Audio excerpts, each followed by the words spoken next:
નમસ્તે વિદ્યાર્થી મિત્રો, અગાઉ આપણે અંતઃસ્ત્રાવ કેવી રીતે કાર્ય કરે છે તેના વિશે સમજી ગયા. એટલે કે યૌવન આરંભમાં છોકરાઓ અને છોકરીઓના શારીરિક પરિવર્તનો થતા જોવા મળે છે. એ શારીરિક પરિવર્તનો કોના નિયંત્રણ હેઠળ થતા જોવા મળે છે? તો અંતઃસ્ત્રાવને કારણે થતા જોવા મળે છે, જે આપણે લાસ્ટ ટાઈમ સમજી ગયા છે. આ ઉપરાંત વિદ્યાર્થી મિત્રો, આપણે અગાઉ યૌવન આરંભમાં થતા જે પણ કોઈ ફેરફારો છે એ ફેરફારમાં સમજી ગયા છીએ કે જ્યારે છોકરાઓ અને છોકરીઓમાં યૌવન આરંભની શરૂઆત થતી જોવા મળે છે તે દરમિયાન તેમના પ્રજનન અંગોનો વિકાસ થતો જોવા મળે છે. એટલે કે જે છોકરાઓ અને છોકરીઓમાં યૌવન આરંભની શરૂઆત થતી જોવા મળે છે તેવા છોકરાઓ અને છોકરીઓમાં પ્રજનન કાળ શરૂ થતો જોવા મળે છે. તો આ જે પણ છોકરાઓ અને છોકરીઓમાં પ્રજનન કાળની શરૂઆત થાય છે, ક્યારે થાય છે? તો યૌવન આરંભની શરૂઆત થાય છે તે દરમિયાન પ્રજનન કાળ શરૂ થતો જોવા મળે છે. હવે વિદ્યાર્થી મિત્રો, આ જે પણ પ્રજનન કાળ છે એટલે કે પ્રજનનનો જે સમયગાળો છે એ સમયગાળો શું એકવાર શરૂ થયા પછી જીવન સુધી ચાલુ જ રહે છે? તો ના વિદ્યાર્થી મિત્રો, આ જે પણ પ્રજનન કાળ છે એ પ્રજનન કાળનો પણ સમયગાળો જોવા મળે છે. તો પ્રજનન કાળનો સમયગાળો શું છે એટલે કે પ્રજનન કાળની અવધિ શું છે? તો આજે આપણે મનુષ્યમાં પ્રજનન કાળની અવધિ વિશે સમજીશું. તો મનુષ્યમાં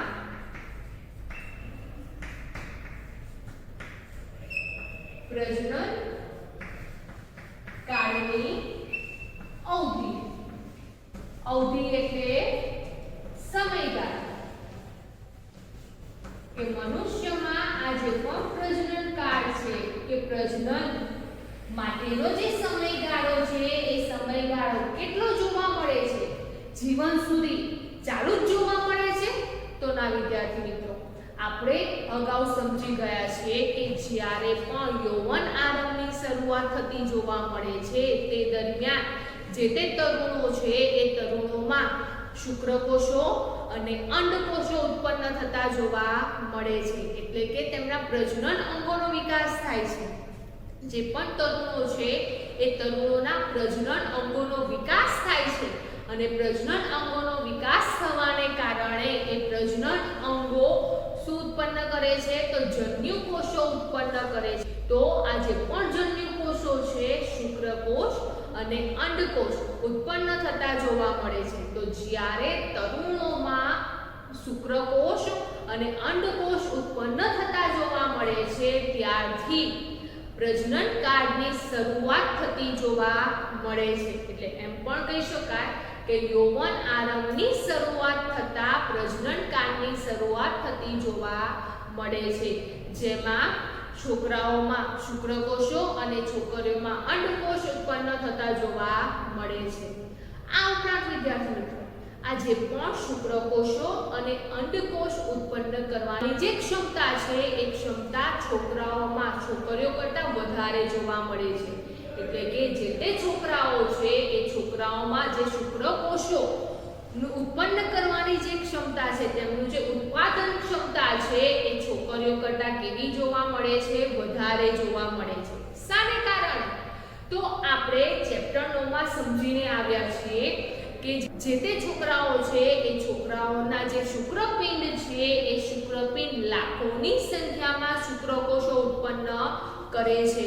જ્યારે તેની સામે જે છોકરીઓ છે એ છોકરીઓ દર મહિને વારાફરતી 2 અંડપિંડમાંથી ફક્ત 1 અંડપિંડ એક જ અંડકોષ ઉત્પન્ન કરે છે. તો આ પરથી આપણે કહી શકીએ કે આ જે પણ જન્યુકોષો છે એ જન્યુકોષના ઉત્પાદનની ક્ષમતા છોકરાઓમાં છોકરીઓ કરતાં કેવી જોવા મળે છે? વધારે જોવા મળે છે. ત્યારબાદ વિદ્યાર્થી મિત્રો, આપણે છોકરીઓની વાત કરીએ તો આપણે ચેપ્ટર નંબર 9 માં માદા પ્રજનન અંગ વિશે સમજી ગયા છે. એટલે એટલે કે સ્ત્રી પ્રજનન અંગો વિશે સમજી ગયા છે અને તે આપણે આકૃતિ દોરીને સમજી ગયા છે કે માદા પ્રજનન તંત્ર અથવા તો સ્ત્રી પ્રજનન તંત્રની આકૃતિ કઈ છે તે આપણે આકૃતિ દ્વારા સમજી ગયા છે, જેમાં માદા પ્રજનન અંગોનો સમાવેશ થતો જોવા મળે છે. તો વિદ્યાર્થી મિત્રો, આપણે આ જે પણ આકૃતિ છે એ આકૃતિ શાની છે?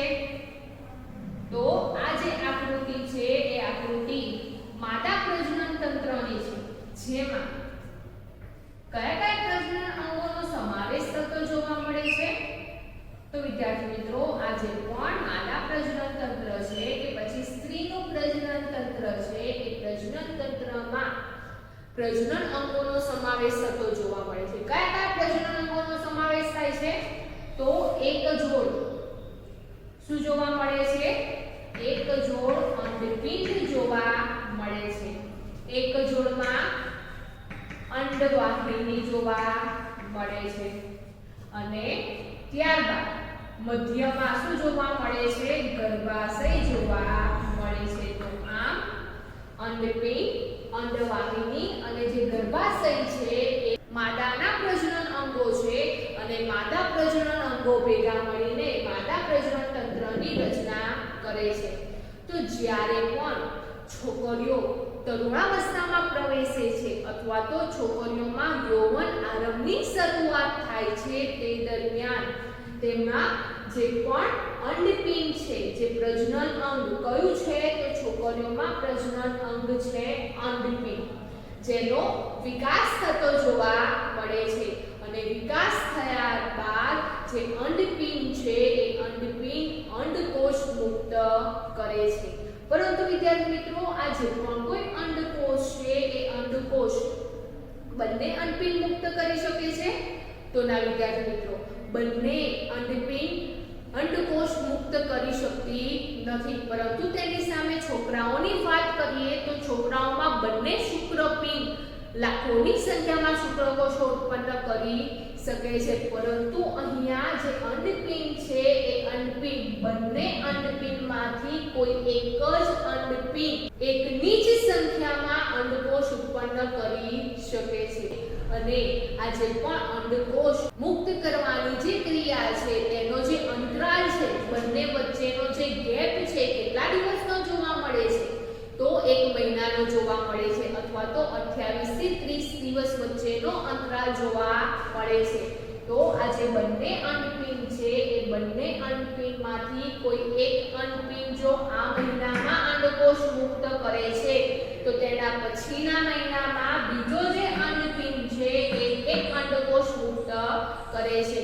એટલે દર મહિને વારાફરતી એક અંડપિંડ એક અંડકોષ મુક્ત કરે છે.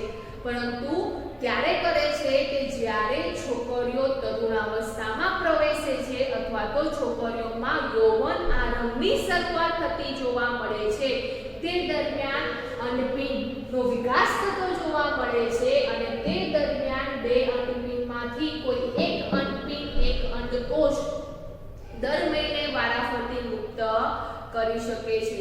તો આ જે તે છોકરીઓ છે એ છોકરીઓની 10 થી 12 વર્ષની ઉંમર જોવા મળે છે ત્યારે તેમનો પ્રજનન અવસ્થા શરૂ થતી જોવા મળે છે. તો છોકરીઓમાં પ્રજનન અવસ્થા, પ્રજનન કાળની શરૂઆત ક્યારે જોવા મળે છે? તો છોકરીઓની ઉંમર જ્યારે 10 વર્ષથી 12 વર્ષની ઉંમર થતી જોવા મળે છે, એટલે કે તેઓ તરુણાવસ્થામાં પ્રવેશે છે અથવા તો તેઓનો યૌવન આરંભ શરૂ થાય છે, ત્યારથી પ્રજનનની અવસ્થા જ શરૂ થતી જોવા મળે છે. તો વિદ્યાર્થી મિત્રો, આ જે પણ પ્રજનન કાળ છે, પ્રજનન અવસ્થા છે એ છોકરાઓ અને છોકરીઓમાં ક્યાંથી શરૂ થતી જોવા મળે છે? તો અગાઉ આપણે સમજી ગયા છે તે જ પ્રમાણે જ્યારે તેઓ તરુણાવસ્થામાં પ્રવેશે છે અથવા તો તેમનામાં યૌવન આરંભની શરૂઆત થતી જોવા મળે છે, તે દરમિયાન છોકરાઓ અને છોકરીઓમાં પ્રજનનની શરૂઆત થતી જોવા મળે છે.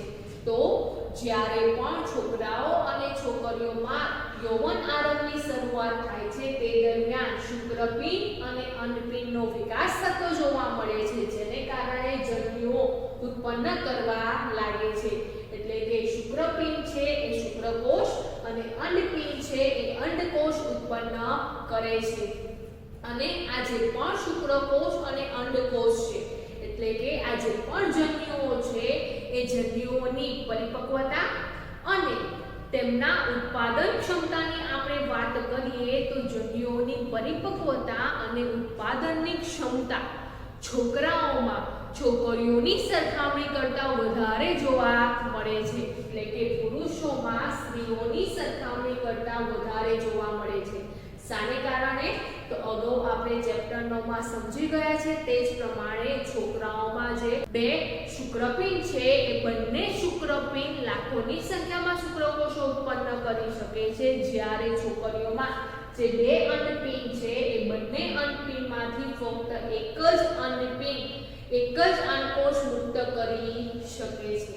તો વિદ્યાર્થી મિત્રો, આપણે છોકરીઓની વાત કરીએ તો છોકરીઓમાં યૌવન આરંભની શરૂઆત ક્યારે થાય છે? એટલે કે છોકરીઓમાં તરુણાવસ્થાનો સમયગાળો કયો જોવા મળે છે? તો જ્યારે જે તે છોકરીઓ 10 વર્ષથી 12 વર્ષની ઉંમર થતી જોવા મળે છે તેવી છોકરીઓમાં યૌવન આરંભ શરૂ થતો જોવા મળે છે, અથવા તો તેવી છોકરીઓ તરુણાવસ્થામાં પ્રવેશે છે. તો જ્યારે સ્ત્રીઓ અથવા છોકરીઓમાં પ્રજનન અવસ્થાનો પ્રારંભ ક્યારે થાય છે? તો છોકરીઓમાં પ્રજનન અવસ્થાનો પ્રારંભ યૌવન આરંભથી શરૂ થતો જોવા મળે છે, અથવા તો છોકરીઓ તરુણાવસ્થામાં પ્રવેશે છે ત્યારથી થતો જોવા મળે છે. અને ઉંમરની વાત કરીએ તો છોકરીઓમાં 10 વર્ષથી 12 વર્ષની ઉંમરથી પ્રજનન અવસ્થાનો પ્રારંભ થતો જોવા મળે છે. અને તેનો અંત ક્યારે થાય છે? તો જે તે પ્રજનન કાળ છે, જે પ્રજનન અવસ્થા છે તેનો પ્રારંભ છોકરીઓમાં 10 કે 12 વર્ષની ઉંમરથી શરૂ તો થાય છે, પરંતુ એ જે પણ પ્રજનન અવસ્થા છે તે લગભગ 45 થી 50 વર્ષની ઉંમર સુધી જોવા મળે છે.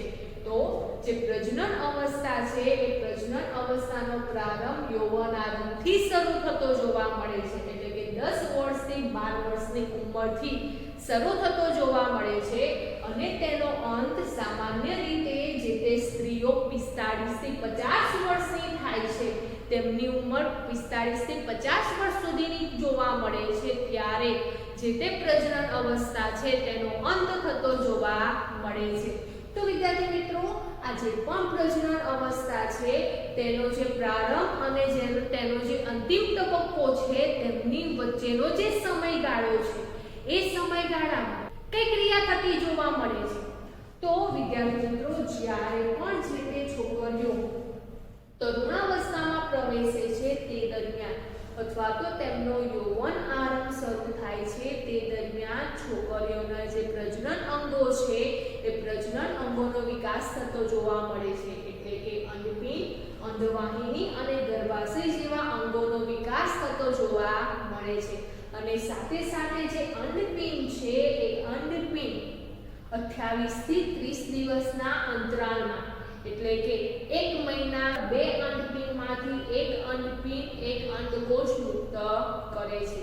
હવે જ્યારે છોકરીઓ તરુણાવસ્થામાં પ્રવેશે છે એટલે કે તેમનો યૌવન આરંભ શરૂ થાય છે તે દરમિયાન જે અંડપિંડ છે એ અંડપિંડ જે એક અંડકોષ મુક્ત કરે છે તે કેવો જોવા મળે છે? તે પરિપક્વ જોવા મળે છે.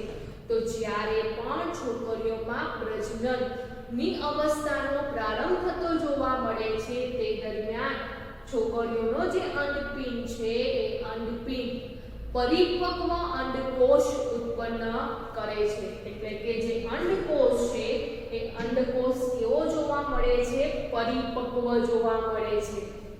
પરિપક્વ એટલે કે તે ફલન માટે સક્ષમ છે. તો જ્યારે છોકરીઓમાં યૌવન આરંભની શરૂઆત થાય છે અથવા તો તેઓ તરુણાવસ્થામાં પ્રવેશે છે તે દરમિયાન જ છોકરીઓનો જે અંડપિંડ છે એ અંડપિંડ 2 અંડપિંડમાંથી કોઈ એક અંડપિંડ એક જ અંડકોષ મુક્ત કરે છે અને તે અંડકોષ કેવો જોવા મળે છે? તો તે અંડકોષ પરિપક્વ જોવા મળે છે. તો વિદ્યાર્થી મિત્રો, જ્યારે પણ છોકરીઓમાં અંડકોષ મુક્ત થાય છે. હવે આ જે અંડકોષ છે એ પરિપક્વ છે, એટલે કે ફલન માટે તે સક્ષમ છે. તો ચેપ્ટર 9 માં આપણે ફલનની ક્રિયા સમજીને આવ્યા છે કે ફલનની ક્રિયા કેવી રીતે થાય છે. તો જ્યારે છોકરાઓના શુક્રપિંડમાંથી ઉત્પન્ન થતા જે તે શુક્રકોષો છે એ શુક્રકોષો અંડકોષ સાથે જોડાય છે ત્યારે ફલનની ક્રિયા થતી જોવા મળે છે. તો વિદ્યાર્થી મિત્રો, જ્યારે પણ છોકરીઓમાં આ ઉત્પન્ન થયેલો મુક્ત થયેલો જે પરિપક્વ અંડકોષ છે એ પરિપક્વ અંડકોષ જ્યારે પણ મુક્ત થાય છે તે દરમિયાન જે ગર્ભાશય છે એ ગર્ભાશયની જે દિવાલ છે એ દિવાલ જાડી બને છે. તો દિવાલ બનવાની શરૂઆત જે પણ ગર્ભાશયની દિવાલ છે એ ગર્ભાશયની દિવાલ જાડી કઈ સ્થિતિમાં બને છે? તો વિદ્યાર્થી મિત્રો, જ્યારે છોકરીઓમાં પ્રજનન અવસ્થાનો પ્રારંભ થાય છે તે દરમિયાન અંડપિંડ જે એક પરિપક્વ અંડકોષ મુક્ત કરે છે તે પરિસ્થિતિમાં, તેવી સ્થિતિમાં અથવા તો તે જ સમયે જે ગર્ભાશય છે એ ગર્ભાશયની દિવાલ કેવી બને છે? તો ગર્ભાશયની દિવાલ જાડી બને છે. તો સૌથી પહેલા જ્યારે છોકરીઓમાં યૌવન આરંભની શરૂઆત થાય છે તે દરમિયાન અંડપિંડ પરિપક્વ અંડકોષ મુક્ત કરે છે, તે જ સમયે ગર્ભાશયની દિવાલ જાડી થતી જોવા મળે છે. ત્યારબાદ વિદ્યાર્થી મિત્રો, ગર્ભાશયની દિવાલ જાડી શા માટે થાય છે? તો જો આ જે પણ અંડકોષ છે એ શુક્રકોષ સાથે ભેગા મળીને ફલનની ક્રિયા કરે છે અને ફલનની ક્રિયા કરીને યુગ્મનજ બનાવે છે. તો જ્યારે પણ ગર્ભાશયની દિવાલ જાડી થાય છે કારણ કે તે યુગ્મનજને ગ્રહણ કરી શકે અને તેના ફળ સ્વરૂપે ગર્ભનું સ્થાપન કરી શકે, એટલે કે ગર્ભ ધારણ કરી શકે. તો આ જે પણ ગર્ભાશયની દિવાલ છે એ ગર્ભાશયની દિવાલ જાડી કેમ બને છે? તો એ ગર્ભ ધારણ કરવા માટેની તૈયારી કરે છે. તો જ્યારે છોકરીઓના અંડપિંડ અંડકોષ મુક્ત કરે છે તે દરમિયાન તેમની જે ગર્ભાશય છે એ ગર્ભાશય ગર્ભ ધારણ કરવા માટેની તૈયારી કરે છે, એટલે કે તેમની દિવાલ કેવી બને છે? જાડી બનતી જોવા મળે છે. તો વિદ્યાર્થી મિત્રો, આ જે પણ અંડકોષ છે એ અંડકોષ શુક્રકોષ સાથે ભેગા મળે અને યુગ્મનજનું નિર્માણ કરે છે. અગાઉ આપણે ચેપ્ટર 9 માં ફલનની ક્રિયા સમજીને આવ્યા છે કે ફલન કેવી રીતે થાય છે. તો વિદ્યાર્થી મિત્રો, જ્યારે ફલનની ક્રિયા થઈને યુગ્મનજ બને છે તો એ યુગ્મનજને ધારણ કરવા માટે ગર્ભાશય સક્ષમ હોય છે. એ યુગ્મનજને ગ્રહણ કરે છે અને ગ્રહણ કરીને જે તે યુગ્મનજ છે એ યુગ્મનજનું વિભાજન થતું જોવા મળે છે, કોષોનું વિભાજન થતું જોવા મળે છે અને ગર્ભનું નિર્માણ થતું જોવા મળે છે. અને એ ગર્ભનો વિકાસ ક્યાં થાય છે? તો ગર્ભાશયમાં થતો જોવા મળે છે અને તેનો બાળક તરીકે જન્મ થતો જોવા મળે છે. પરંતુ વિદ્યાર્થી મિત્રો, જ્યારે આ જે પણ પરિપક્વ અંડકોષ છે એ પરિપક્વ અંડકોષનું જો ફલનની ક્રિયા ન થાય તો, એટલે કે અંડકોષનું ફલન ન થાય તો શું થાય છે? તો જ્યારે આ જે પણ અંડકોષ છે એ અંડકોષનું જો ફલન ન થાય તે દરમિયાન આ જે અંડકોષ છે એ અંડકોષ ધીમે ધીમે ગર્ભાશયમાં આવે છે અને ત્યારબાદ એ જે અંડકોષ છે એ અંડકોષ જે ગર્ભાશયની જાડી દિવાલ છે એ ગર્ભાશયની જાડી દિવાલ ઉપરાંત તેમાં રહેલી જે રુધિરવાહિની છે એ રુધિરવાહિની તૂટવા લાગે છે અને રુધિરવાહિની તૂટવાની સાથે શું થાય છે? તો અંડકોષ ગર્ભાશયની દિવાલો અને જે તે રુધિરવાહિની છે એ રુધિરવાહિની તૂટવા લાગે છે અને તૂટવા લાગવાની સાથે છોકરીઓમાં રક્તસ્રાવ જોવા મળે છે અને આ જે પણ રક્તસ્રાવ છે એ રક્તસ્રાવ 28 થી 30 દિવસોમાં થતો જોવા મળે છે, એટલે કે તેનો અંતરાલ પણ 1 મહિનાનો જોવા મળે છે. તો આમ દર મહિને આવો જે પણ છોકરીઓમાં રક્તસ્રાવ થાય છે, માસિક સ્ત્રાવ થાય છે, જેને શું કહેવામાં આવે છે? તો એ જે પણ ચક્ર છે એ ચક્રને ઋતુસ્રાવ ચક્ર અથવા તો રજોસ્રાવ ચક્ર તરીકે ઓળખવામાં આવે છે। અથવા તો વિદ્યાર્થી મિત્રો આ જે પણ ચક્ર છે જેને લૈંગિક ચક્ર તરીકે પણ ઓળખવામાં આવે છે। તો જ્યારે પણ છોકરીઓ 10 વર્ષથી 12 વર્ષની ઉંમરની થાય છે તે દરમિયાન તેઓ યુવાવસ્થામાં પ્રવેશે છે અથવા તો તેઓનો યૌવન આરંભ શરૂ થતો જોવા મળે છે। તે દરમિયાન પ્રજનન અવસ્થાનો પ્રારંભ થતો જોવા મળે છે અને તેનો અંત 45 થી 50 વર્ષની ઉંમર સુધી જોવા મળે છે। હવે જ્યારે છોકરીઓમાં યૌવન આરંભની શરૂઆત થાય છે તે દરમિયાન જે તે અંડપિંડ છે એ અંડપિંડ પરિપક્વ અંડકોષ મુક્ત કરે છે।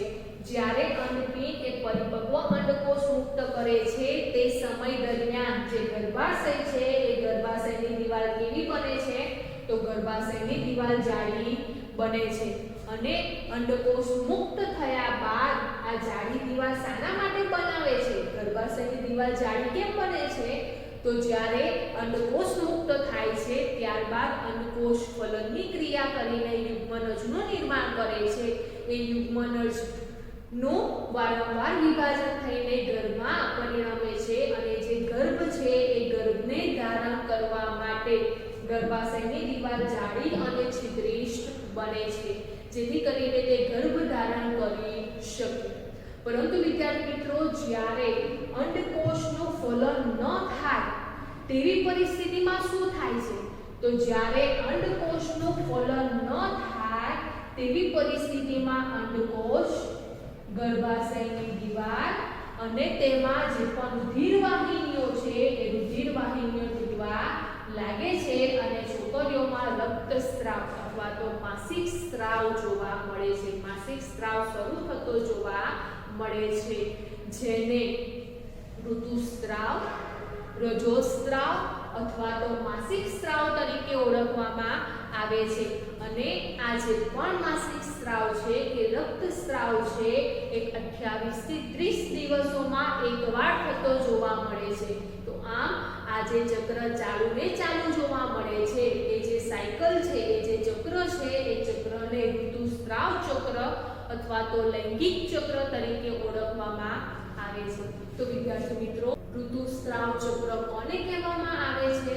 તો ઋતુસ્રાવ ચક્ર છોકરીઓમાં જ્યારે રક્તસ્રાવ શરૂ થતો જોવા મળે છે એ જે ચક્ર છે જેને ઋતુસ્રાવ ચક્ર અથવા તો રજોસ્રાવ ચક્ર અથવા તો માસિક સ્ત્રાવ તરીકે ઓળખવામાં આવે છે। જો અંડકોષનું ફલન ન થાય તો શું થાય?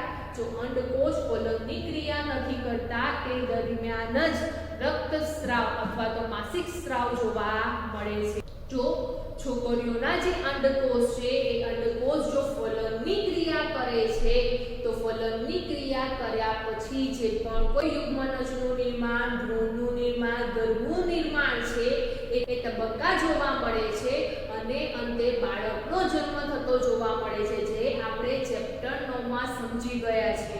તો બાળકનો જન્મ કઈ પરિસ્થિતિમાં થાય છે? તો જ્યારે અંડકોષનું શુક્રકોષ સાથે જોડાણની ક્રિયા થાય છે એટલે કે ફલનની ક્રિયા થાય છે ત્યારે બાળકનો જન્મ થતો જોવા મળે છે। પરંતુ વિદ્યાર્થી મિત્રો આ ઉત્પન્ન થયેલો જે અંડકોષ છે એ ફલનની ક્રિયા ન કરે, અંડકોષનું ફલન ન થાય તો શું થાય? તો અંડકોષનું ફલન ન થાય તો એ અંડકોષ ગર્ભાશયની જે જાડી દીવાલ બનેલી છે તે દીવાલ અને તેમાં રહેલી જે પણ રુધિરવાહિનીઓ છે એ તૂટવા લાગે છે અને તૂટવા લાગવાની સાથે શું થાય છે? છોકરીઓમાં માસિક સ્ત્રાવની શરૂઆત થતી જોવા મળે છે।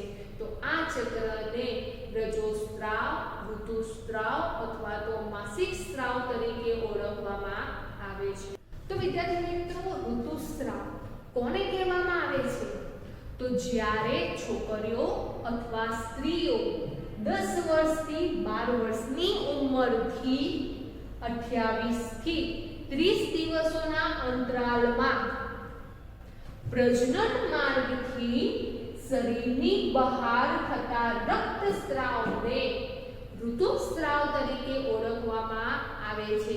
તો ટૂંકમાં કહી શકાય કે ઋતુસ્રાવ કોને કહેવામાં આવે છે? તો ટૂંકમાં જે પ્રજનન માર્ગ છે એ પ્રજનન માર્ગથી શરીરની બહાર થતો જે માસિક સ્રાવ છે, જે રક્તસ્રાવ છે, જેને ઋતુસ્રાવ તરીકે ઓળખવામાં આવે છે. આ જે ઋતુસ્રાવ છે એ ઋતુસ્રાવ જ્યારે સ્ત્રીઓ ગર્ભવતી ન થાય ત્યારે જોવા મળે છે અને 45 થી 50 વર્ષની ઉંમર સુધી જોવા મળે છે. પરંતુ જ્યારે જે સ્ત્રીઓ ગર્ભવતી બને છે તે દરમિયાન ઋતુસ્રાવ જોવા મળતો નથી. પરંતુ જ્યારે બાળકનો જન્મ થઈ જાય છે ત્યાર પછી તે સ્ત્રીમાં ફરી ઋતુસ્રાવ થતો જોવા મળે છે. તો આમ જે તે સ્ત્રી ગર્ભવતી નથી તે ઋતુસ્રાવની નિશાની છે. તો વિદ્યાર્થી મિત્રો, આપણે ઋતુસ્રાવ ચક્ર સમજ્યા. હવે આ જે ઋતુસ્રાવ ચક્ર છે એ ઋતુસ્રાવ ચક્રમાં કઈ કઈ ક્રિયાઓ થતી જોવા મળે છે? તો ઋતુસ્રાવ ચક્રમાં અંડકોષ પરિપક્વ બને છે. અંડકોષ પરિપક્વ બને છે. ત્યારબાદ અંડપીંડમાંથી એ પરિપક્વ અંડકોષ મુક્ત થાય છે. ત્યારબાદ જે પણ ગર્ભાશય છે એ ગર્ભાશયની દીવાલ કેવી બને છે? જાડી બને છે. અને જો ફલનની ક્રિયા ન થાય તો શું થાય છે? અંડકોષ ગર્ભાશયની જાડી દીવાલ અથવા તો મોટું સ્તર અને રુધિરવાહિનીઓ તૂટવા લાગે છે. આ ક્રિયાને માસિક સ્રાવ અથવા તો ઋતુસ્રાવ અથવા તો રજોસ્રાવ તરીકે ઓળખવામાં આવે છે. તો વિદ્યાર્થી મિત્રો, જ્યારે પણ છોકરીઓમાં સૌથી પહેલો માસિક સ્રાવ અથવા તો રક્તસ્રાવ શરૂ થયો હોય તેને રજોદર્શન તરીકે ઓળખવામાં આવે છે. રજોદર્શન કોને કહેવામાં આવે છે? તો જ્યારે છોકરીઓમાં પહેલો રક્તસ્રાવ થાય છે તેને રજોદર્શન તરીકે ઓળખવામાં આવે છે. અને આ રજોદર્શનની શરૂઆત ક્યારે થાય છે? તો છોકરીઓમાં યૌવન આરંભની શરૂઆત થાય છે ત્યારે પહેલો રક્તસ્રાવ થતો જોવા મળે છે, જેને રજોદર્શન તરીકે ઓળખવામાં આવે છે. અને આ જે પણ ક્રિયા છે એટલે કે જે ઋતુસ્રાવ છે એ ઋતુસ્રાવ જ્યારે સ્ત્રીઓની 45 થી 50 વર્ષની ઉંમર થાય છે તે દરમિયાન આ જે પણ ઋતુસ્રાવ છે કે માસિક સ્રાવ છે એ બંધ થઈ જતો જોવા મળે છે, જેને રજો નિવૃત્તિ તરીકે ઓળખવામાં આવે છે. તો રજોદર્શન કોને કહેવામાં આવે છે? તો જ્યારે છોકરીઓમાં યૌવન આરંભની શરૂઆત થાય છે ત્યારે પહેલો રક્તસ્રાવ થાય છે, જેને રજોદર્શન તરીકે ઓળખવામાં આવે છે. અને સ્ત્રીઓમાં જ્યારે 45 થી 50 વર્ષની ઉંમર થાય છે તે દરમિયાન રક્તસ્રાવ આપમેળે બંધ થઈ જતો જોવા મળે છે, જેને રજો નિવૃત્તિ તરીકે ઓળખવામાં આવે છે. આ જે પણ ઋતુસ્રાવ ચક્ર છે એ પ્રારંભમાં અનિયમિત જોવા મળે છે, પરંતુ ધીમે ધીમે તે નિયમિત થતું જોવા મળે છે. એટલે કે આ જે પણ ઋતુસ્રાવ ચક્ર છે તે દર મહિને થતું જોવા મળે છે. એટલે કે 28 થી 30 દિવસોમાં એકવાર થતું જોવા મળે છે. તો આમ વિદ્યાર્થી મિત્રો, આ જે પણ ઋતુસ્રાવ છે એ ઋતુસ્રાવ ચક્રનું નિયંત્રણ કોણ કરે છે? તો અગાઉ આપણે સમજી ગયા છે કે યૌવન આરંભમાં થતા જે પણ કોઈ બદલાવ છે, જે પણ કોઈ ફેરફાર છે તેનું નિયંત્રણ કોના દ્વારા થાય છે? તો અંતઃસ્રાવ દ્વારા થતું જોવા મળે છે. તેવી જ રીતે અહીંયા જે ઋતુસ્રાવ ચક્ર છે એ ઋતુસ્રાવ ચક્રનું નિયંત્રણ પણ અંતઃસ્રાવ દ્વારા થતું જોવા મળે છે, જેને કારણે જે અંડકોષ છે એ અંડકોષ પરિપક્વ બને છે, અંડવાહિનીમાંથી મુક્ત થતો જોવા મળે છે, સાથે સાથે ગર્ભાશયની દીવાલ જાડી બનતી જોવા મળે છે. અને જો અંડકોષનું ફલન ન થાય તો અંડકોષ ગર્ભાશયની જાડી દીવાલ અને રુધિરવાહિનીઓ તૂટવા લાગે છે અને માસિક સ્ત્રાવની શરૂઆત થતી જોવા મળે છે. તો આમ વિદ્યાર્થી મિત્રો, પ્રજનનકાળની અવધિ એટલે કે પ્રજનનકાળનો સમયગાળો ક્યાં સુધીનો જોવા મળે છે? તો પ્રજનનકાળનો સમયગાળો રજોદર્શન એટલે કે છોકરીઓમાં જ્યારે રક્તસ્રાવનો પ્રારંભ થાય છે તેને આવે છે અને એ જે પણ રક્તસ્રાવ છે એ રક્તસ્રાવ આપોઆપ બંધ થઈ જાય છે જેને રજો નિવૃત્તિ તરીકે ઓળખવામાં આવે છે તો જ્યારથી શરૂઆત થાય છે જ્યારથી પ્રારંભ થાય છે તેને રજો દર્શન કહેવામાં આવે છે અને આપોઆપ બંધ થઈ જવાની જે ક્રિયા છે જેને રજો નિવૃત્તિ તરીકે ઓળખવામાં આવે છે તો આમ રજો દર્શન અને રજો નિવૃત્તિ વચ્ચેના સમયગાળામાં પ્રજનન કાળ જોવા મળે છે।